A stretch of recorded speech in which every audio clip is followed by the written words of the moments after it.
Hello everybody, and welcome to Let's Look at The Dream Machine. As you can see, this is a point-and-click adventure game made out of clay and cardboard. So it's a lot like Loom, which I played last year, which was a point-and-click game, point-and-click adventure game, where the focus of the game wasn't necessarily the gameplay, it was more the aesthetic style, or the artistic style behind it.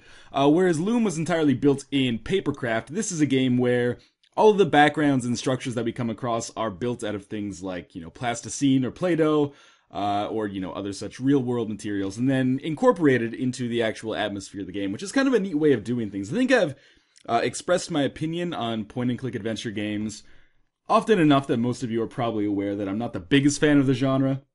I was a console gamer from the time that I was, quite young, so I kind of missed all those, Sierra adventure games, Freddy Farkas Frontier Pharmacist, Space Quest, and stuff like that. But, there have been a few adventure games recently that I've been into. I thought Hector Badge of Carnage was pretty cool. I thought, the first episode of the Walking Dead game, while not exactly a traditional point-and-click adventure game, was definitely interesting. And, like I mentioned, I kind of championed Loom last year, despite the fact that it was quite a short game. But anyway, this is an episodic point-and-click adventure game, and the first two episodes are now available on Steam, but as far as I know, episode 1 came out back in 2010 or 2009, so this game's been kind of out there for a long time. It's just now finally being distributed on Steam. But anyway, let's play Chapter 1 here. So I played through Chapter 1 myself. Oh, we got a weird little... There we go. I played through Chapter 1 myself in a single sitting a little bit earlier today, so I already know how all these puzzles go, which is good because, like in a lot of point-and-click adventure games, this does have kind of that abstract puzzle design where it's like, okay, I got the baby oil, I have to use the baby oil on the elevator in order to open the door. The puzzle design is somewhat a little bit abstract or obtuse, but by and large, I did not hate this game by any stretch of the imagination, and I usually hate point-and-click adventure games. Full disclosure, I am not playing the Steam version right now. The developer was kind enough to give me a link to a review copy of the game, but it is not the Steam version. So if there's any differences between this and the Steam version, I am presently unaware. So we start, and we are this man right here that we know nothing about, but we are on a deserted island. So you move your mouse around, and you can see that there are things that we can click on. For example, I can pick up this piece of wood here, pick up this piece of wood here, pick up this piece of wood here. I can also pick up this shovel over here. And, by and large, this game does a good job of kind of highlighting in the backgrounds or in the level things that you can actually interact with. Like, if you just look at this quickly, you can probably deduce that we can interact with this area over here a little bit later. The fishing rod obviously pops a little bit, so we know we can interact with that, as well as this little Y-shaped forked branch and this rock over here. So we're going to move this rock, and then we'll start solving some actual puzzles. And there's a lighter here. So, despite the fact that I suck at these point-and-click adventure games and suck at pretty much every type of puzzle in general, I thought the learning curve on this game was fairly easy. Like, the puzzle design was not really that difficult, even though it was a little abstract. I would just come to situations where I'd be like, okay, I don't offhand know the solution to this puzzle, but I only have one thing in my inventory, so I'll just use the thing in my inventory on the thing causing me problems, and it'll all work out. So I deduced that we needed to build a fire here, as you can see by a stack of wood. Very indicative or reminiscent of building a fire using firewood, and obviously we have our lighters, so we'll just drag and drop the lighter onto the fireplace, and now we have our fire, and now we do have a fishing rod, so you're probably thinking now might be a good time to do some fishing, so we'll just use fishing rod with the ocean, and we'll drop it inside of this forked branch here. I actually didn't know that it would drop it into the forked branch the first time I played it, just kind of did it automatically. And then every once in a while you can see like a shadow of a fish, but it's unfortunately not biting. So if we examine our fishing rod, he gives us a contextual clue. The fish doesn't seem too interested in biting. And this is another good thing that the game does quite often, is if you're having trouble solving a puzzle, it will usually give you some kind of hint. There's no hint system built into the game. This is the hint system. It's just contextual. Basically it's saying, you're not quite there yet, because otherwise I might be sitting here at this scene for 5 minutes just waiting for the fish to bite so I can yank up the fishing rod. But what we're going to do, take out our shovel. Like I said, you might be stuck here, and then you see that, oh, all I have is a shovel, so I'll use the shovel on the ground. And then we'll examine the hole that we dug, and we'll find a worm in there. And obviously, if you've ever done any fishing before in your entire life, you will understand that you use the worm with the fishing rod, put the fishing rod back in the water, and in a second, this fish should go for it. Indeed he did, and there is our fish. Now this is just the very, very, like, opening section of the game here, so I don't mind showing off, basically the solutions to the puzzles. That being said, when I played through Chapter 1 in a sitting, beating Chapter 1 definitely took me less than 2 hours. I would say maybe 90 minutes, and I am slower than your average bear at point-and-click adventure games. So you're probably looking at maybe an hour or 45 minutes for the first chapter of this game. And I didn't play Chapter 2, so I'm not sure if that's going to have the exact same length. But keep that in mind that you are paying $5 on Steam for Chapter 1 and Chapter 2 combined. It's not $5 per chapter, $5 for Chapter 1 and 2 in the same package. And also, Chapter 3 is out, but it's not out on Steam yet, so I'm not sure if you would have to like mix and match between the actual distributor's website and Steam itself. Also, Chapter 4 and 5 are not out yet, but hopefully those are, you know, coming in the future. So what I'm just trying to say is protect myself from calling this a complete package, because this is still very much a work in progress. Maybe not so much like, you know, graphically, or like this game isn't buggy or anything like that, or like a work in progress in that sense, but, you know, the series is still not complete yet. There's still episodes yet to be done, and I don't know how those will be distributed, so don't hold me to that. Anyway, we have our fish, so if we just try to eat it, he's going to say it looks tasty. However, we cannot eat it when it is just raw, so we will try to skewer it on top of this fireplace. Again, he tells us can't bear to skewer it when it's still alive, so we only have 2 things in our inventory. Let's use the shovel on the fish, the all-important shovel. So this kills the fish. We'll drag and drop the fish onto the fireplace. No, we'll drag and drop the fish onto the fireplace, I said. I don't see why this guy's such a scumbag about eating raw fish. I mean, millions of Japanese people do it every day. So we'll just sit here and wait for the fish to change color until it is, you know, an edible hue. A dark orange looks pretty good to me. And then we'll be able to eat it ourselves. And the fish had a map inside of it, which is, you know, pretty standard, so we'll examine that. And this is one of the shots that I really liked when I first played through the game, because it really enables you to see that kind of unique aesthetic style they're going for. Like, you can see definitely that this guy's hands are made out of, like, clay or plasticine. And I think that's kind of cool, how you can see, like, smudges or even, like, I don't even know what you would call this, some kind of scratch in the plasticine. It makes it seem more authentic, more real, you know? And this treasure map is not that important right now. Spoilers. So what we will do is use our shovel a little bit more. Again, all we have is shovel and map, so we'll just use our shovel to do some digging around here. Use shovel with rock is probably not what we want to do. But there is some place else here where we can dig. So we'll just drag the shovel around. Use shovel with fishing rod. Use shovel with ocean. Use shovel with fireplace. Use shovel with ground again. And then we examine the hole. And within the hole we will find an alarm clock. First time I played through this, I thought this was a bomb and thought I had, like, seriously messed something up and was just about to get myself killed. And then we wake up, oh, it was all a dream, the end, chapter 1's over. No. Indeed it is not. So we are going to turn off our alarm clock here and save. So we've reached, like, our first checkpoint in the game, and this is the environment, not just this bedroom, but this apartment and apartment complex we're in is the environment that you spend the entirety of chapter 1 within. Again, I can't really speak for chapter 2. So, yeah, typical point-and-click adventure fare. We can click around and examine some things, and these things will give us kind of contextual clues about what we're supposed to do, as well as the story itself. So these are boxes we all managed to move here last night. So we learned, oh, okay, so we've just moved. We're probably moving into a new apartment or something, and the furniture is going to arrive later today. It says baby clothes on the label, so now we know that, you know, either I'm in a family that is about to have a child, or maybe I'm a soon-to-be father or something. Anyway, I'm not going to examine the rest of the boxes here, because they all basically just give story flair. So again, if you're interested in the game, I don't want to spoil too much of it. Although nothing in this room is, you know, hugely major, it all does contribute to the atmosphere. So it'd be nice to let everybody experience that for themselves. And again, we've got more basically flavor text here to give you a little bit more perspective on the characters. I like my guy's hair. It looks like, I wonder what they used to make that, because it kind of looks like an old banana that was cut up into slices, or maybe like a potato or something.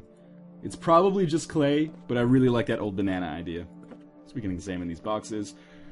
Fraction of Alicia's eBay purchases. Again, you know, this is something you might not think about when you're playing the game, but this is interesting, you know, game design choice, because they're letting us know about these characters before we even know who they are. Like, who's Alicia? Well, now that we know we're having a baby, and we're living with someone named Alicia. Alicia is probably our fiancée, or at least the mother of the child.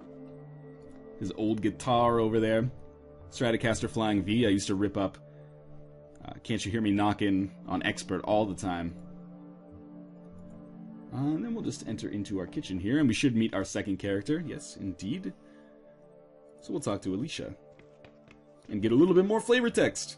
And Alicia looks horrifying. She has the dead eyes of one of the children of the corn.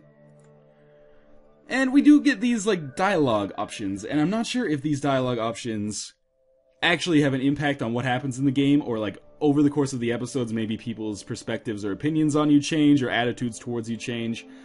Because I've only played through the game once, like I said. And when I played through it the first time, I was a really nice guy. I was like, oh, that's sweet of you. Breakfast in bed? This time, how about, I'm starving here. Come on. I'm not grouchy. You're grouchy. So she wants me to set the table. I just woke up, Alicia, and already you're expecting miracles from me. Alright, so it doesn't look like anything has changed. This is the same dialogue I got when I was Mr. Nice Guy myself. So anything flat and square can do for myself, or can do for a table. No, I'm too tired. Can't you do it yourself? Alright, so she's basically taking my anger in stride. So I do feel confident in saying that there's not a huge difference based on what dialogue options you choose. That's probably, again, just for flavor, but we can use empty box on the floor. Set up our table here. And I will examine the ashtray. Again, everything, like I said, is pretty much straightforward and laid out for you. We'll pick up the crumpled paper in here, and we got kind of a neat puzzle. Although, did we get to do it here? Yeah, it looks like they tried to burn this letter. So we will examine it. And this is kind of the first puzzle that you really come across in the game, outside of, you know, building the fire and eating the fish. This is like a very, very traditional puzzle where we have to do our best to piece together this letter that has been left for us. So we have, to whom it may, probably know that concern comes next, and we can kind of grab the corner here and rotate it into position a little bit. Not the most intuitive way to kind of rotate it, but it works. Would have preferred maybe like a right click or something, but it's okay. Very, very minor. Then we know this is probably going to be the bottom because it has the salutation there. Let's move this here. So you know this is written by Travis, and if we take this piece, previous tenant seems to line up. Might be able to... This might be a little bit trickier, I guess, if maybe English isn't your native language, but maybe not. There are only 6 pieces, and, you know, as you guys know, in Braid, I was shitty at putting together, like, 9-piece puzzles, but this is fairly easy itself. Alright, so put this up here. Something under the floorboard. Oh, so this has got to go over here. Under the floorboard, below the light switch in the bedroom. So we have, to whom it may concern, I'm hiding probably this note in the hope that something won't find something. Spying on in something. Know what? I'm not paranoid. Look under the floorboard below the light switch in the bedroom, and you'll see what I mean. Whatever. Something, something, something, something, something, something. Perhaps you'll be able to figure it out, Travis, the previous tenant. So basically our contextual clue there is look under the freaking floorboard. So we'll exit here. And I'm not sure how much more I want to show, because we are getting into kind of like the first bigger puzzle in the game. Like there's probably, over the course of the 45 minutes to an hour of gameplay, there's probably like maybe 2 kind of showpiece puzzles or big puzzles. And one of them is located...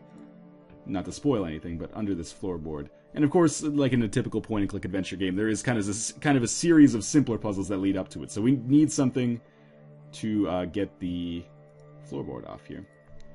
So maybe we'll do a little bit more dialogue with Alicia, because that is the next section that we are coming up to. And I'll... Actually, you know what? I'm missing an object from somewhere.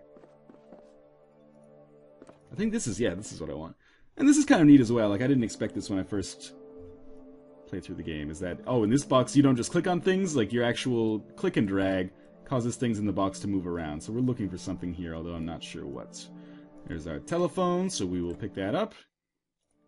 That will become useful, you know, in case we want to call somebody.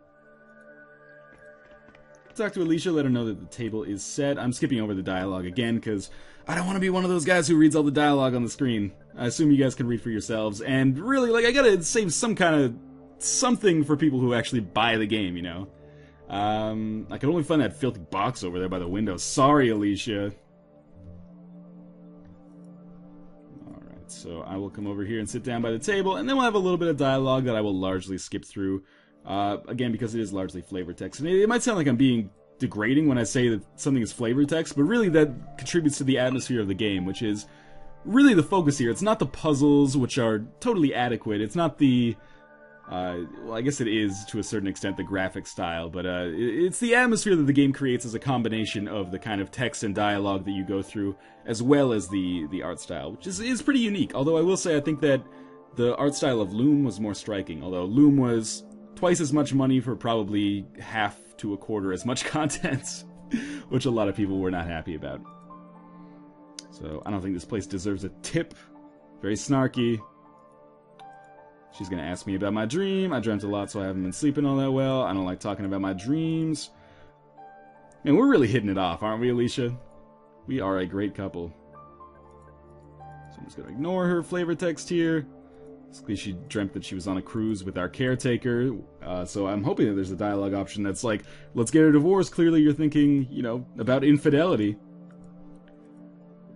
Speaking of the caretaker, he still has our key. Alright, you know what? I think I'm going to stop it right here, because we are getting, I would say, close to like the 1/4 mark through the game.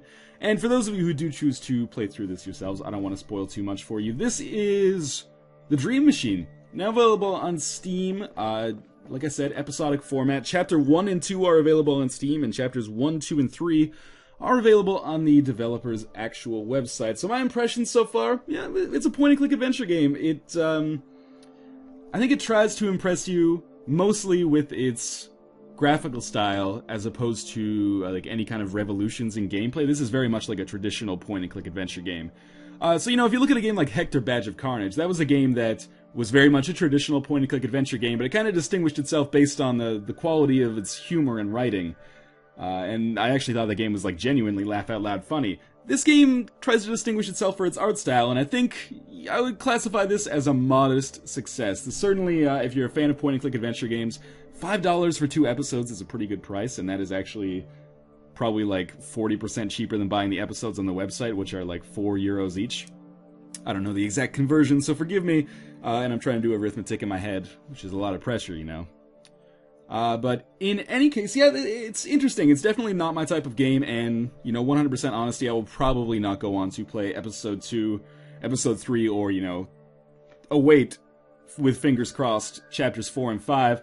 But for those of you who are into point-and-click adventure games and don't mind spending $5 on a game that is only going to get you, you know, maybe 1.5 to 2 hours of enjoyment, this is certainly not bad. Let's put it that way. As always, thank you guys for watching, and I will see you next time.